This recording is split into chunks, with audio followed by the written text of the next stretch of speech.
हम अपने आखिरी टॉपिक पर पहुंच चुके हैं और वो है हमारे पास हेपेटाइटिस का। और 3 किस्म के हेपेटाइटिस आपकी किताब के अंदर दिए गए हैं। एक है हेपेटाइटिस ए, दूसरा है हेपेटाइटिस बी और तीसरा है हेपेटाइटिस सी।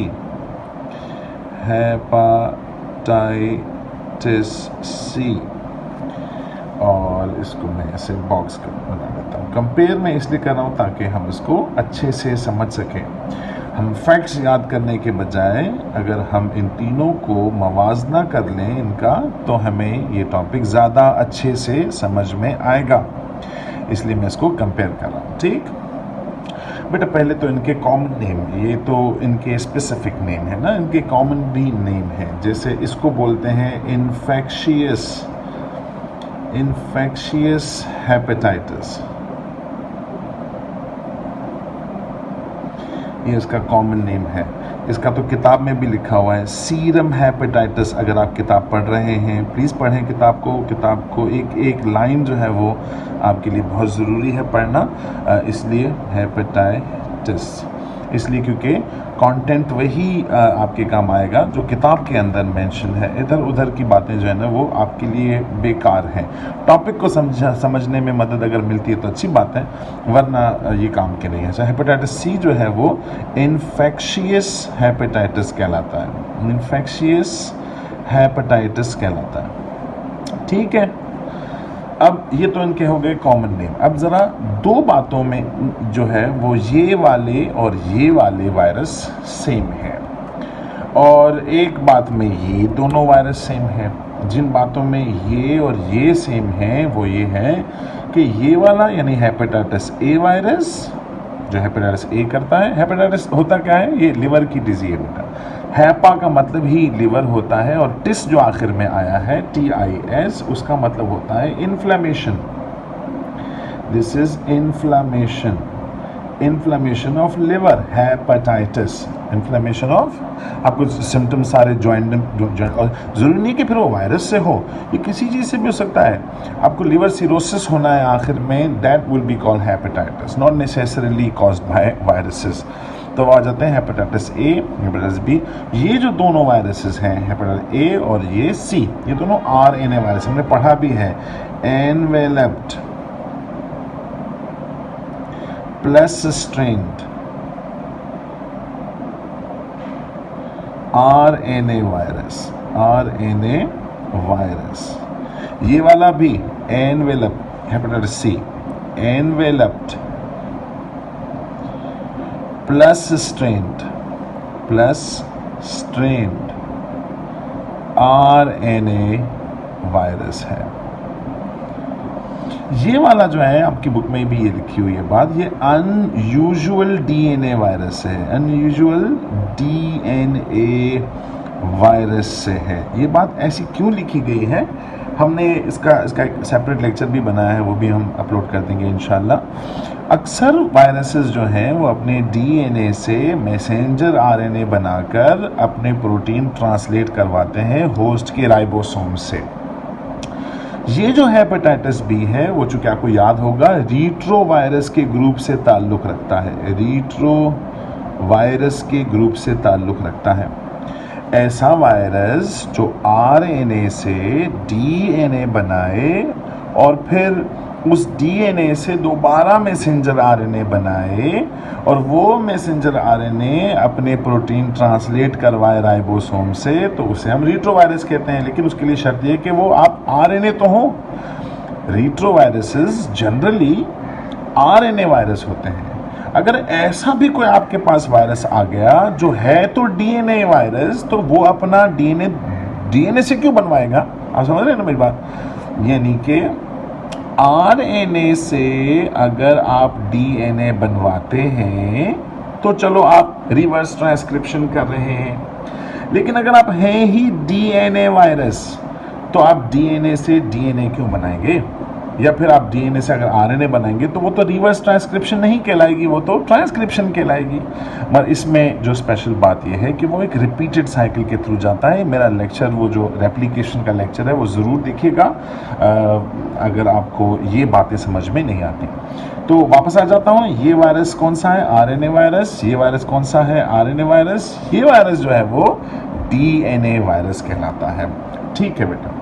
अब इसका जो मेथड ऑफ ट्रांसमिशन है, यानी ये जो ट्रांसमिशन फैलता है, यानी पास होता है किसी दूसरे इंसान के अंदर, तो वो उसका तरीकाकार है ओरल फीकल ट्रांसमिशन।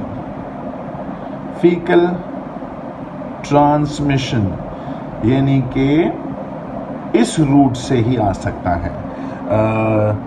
फीसस के अंदर ये वायरस मौजूद होता है, फिर जब आप मतलब हाथ नहीं धोते, कंटामिनेटेड होते हैं इस वायरस से, और फिर जब हम खाते हैं तो ये हमारे हाथों में आ जाता है। सो इसका जो रूट है वो ओरल फीकल ट्रांसमिशन है। अच्छा, इसका जो ट्रांसमिशन का मेथड है वो वही वाला इन दोनों का, इस बात में ये दोनों वायरसेस सेम है, हेपेटाइटिस बी वायरस और हेपेटाइटिस सी वायरस। इस बात में ये सेम है कि इनका जो मेथड ऑफ ट्रांसमिशन है वो सेम है, वही वाला जो हमने तकरीबन एड्स के लिए पढ़ा है। ट्रांसमिशन जो है वो इसके 3 हो गए हमारे पास। एक तो हमारा हो गया intimate sexual contact. Intimate sexual contact, तो इससे ये बात साबित होती है कि ये रिप्रोडक्टिव सीक्रेशन के अंदर मौजूद होगा। ठीक है।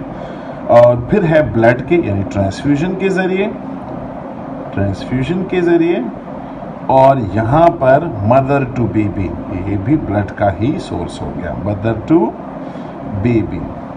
अच्छा, इसका भी ट्रांसमिशन यही है, यानी ट्रांसमिशन में ये दोनों हेपेटाइटिस बी वायरस और हेपेटाइटिस सी वायरस सेम है।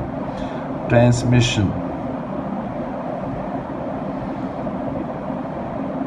इसमें भी वही बातें, सेक्सुअल कांटेक्ट, सेक्सुअल कांटेक्ट,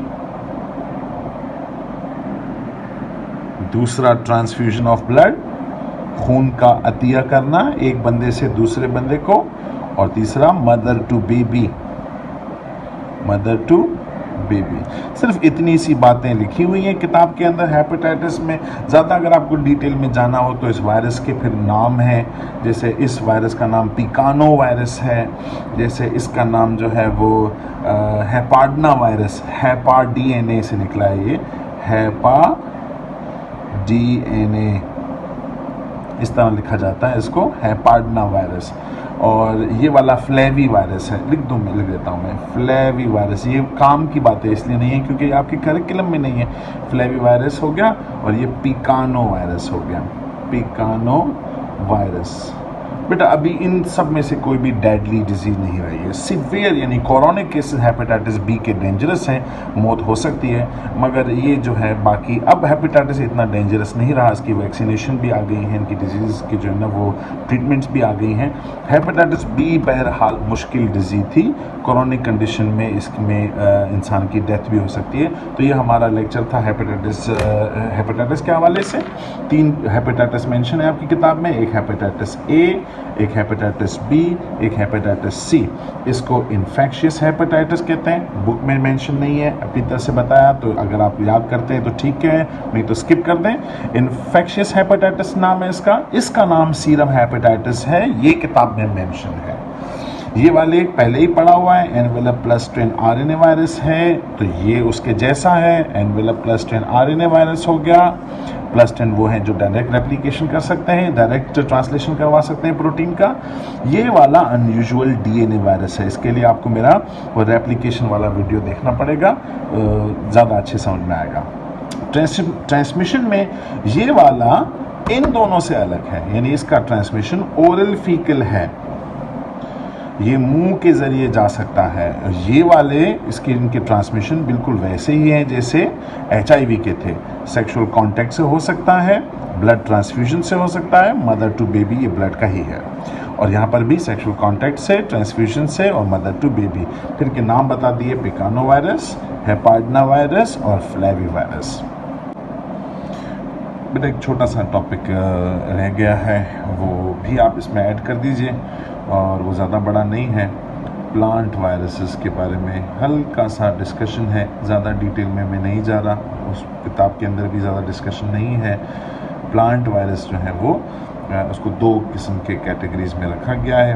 एक है हॉरिजॉन्टल ट्रांसमिशन, हॉरिजॉन्टल ट्रांसमिशन, ऐसे वायरस जो इस ग्रुप में रखे गए हैं, हॉरिजॉन्टल ट्रांसमिशन। और फिर है वर्टिकल ट्रांसमिशन, वर्टिकल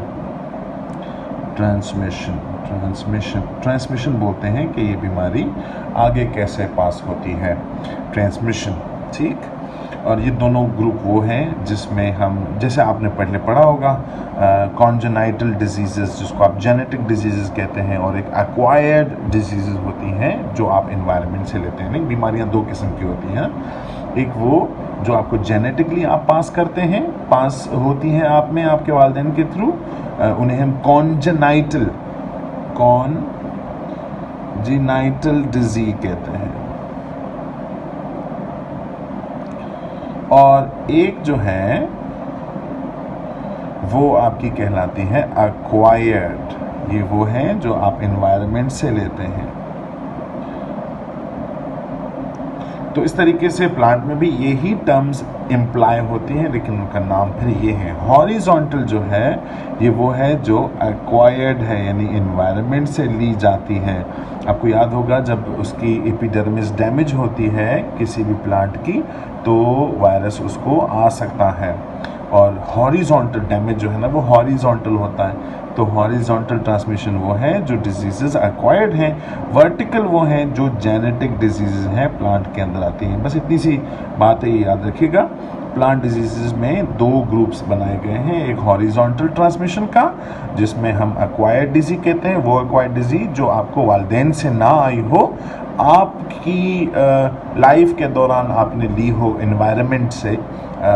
जैसे अगर मुझे अभी निमोनिया हो जाता है तो ये वालिदैन की तरफ से नहीं है, ये मुझे डिजीज पास हुई है अभी, इन्वायरमेंट से मैंने ली है, तो वो एक्वायर्ड होगी। और प्लांट के केस में उसे हॉरिजॉन्टल ट्रांसमिशन कहेंगे। वर्टिकल ट्रांसमिशन हम कहेंगे उसको जो जेनेटिक डिजीजेस हैं। बस ये छोटा सा पोर्शन है, इसे याद रखिएगा।